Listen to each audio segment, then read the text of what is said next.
Algériens de venir en France. Nous écoutons les réactions de la classe politique française. La démission du président Benjedid constitue une interruption du processus démocratique qui était en cours en Algérie. Et bien sûr, cela peut entraîner des conséquences extrêmement graves, aussi bien en Algérie qu'en France.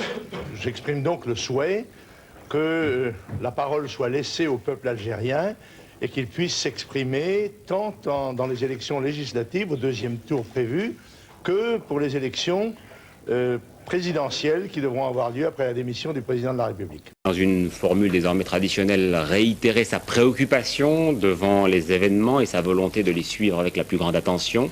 Les Verts, de leur côté, réaffirment leur opposition à l'intégrisme islamique tout en déplorant le recours à l'armée. Ni chaos, ni tchador, disent-ils. Et puis Jean-Marie Le Pen qui... Ou plutôt un discours politique avec une seule préoccupation. Jean-Marie Le Pen, la démocratie et les aspirations de la population algérienne ont été bafouées. Il prédit donc, ce n'est pas une surprise, des troubles dans ce pays et une vague d'immigration en France.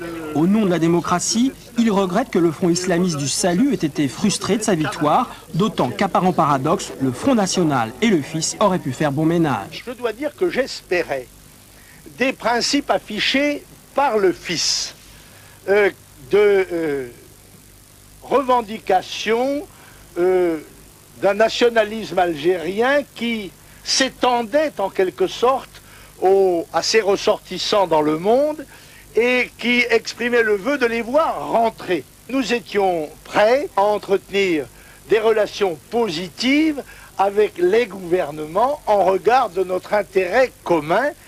Au-delà du discours, une réalité. Jean-Marie Le Pen, en agitant l'épouvantail intégriste, compte bien que cela lui rapporte des voix. Dans un autre contexte, en pleine crise du Golfe, lors de sa visite à Bagdad, ce calcul politique n'avait pas eu les effets attendus.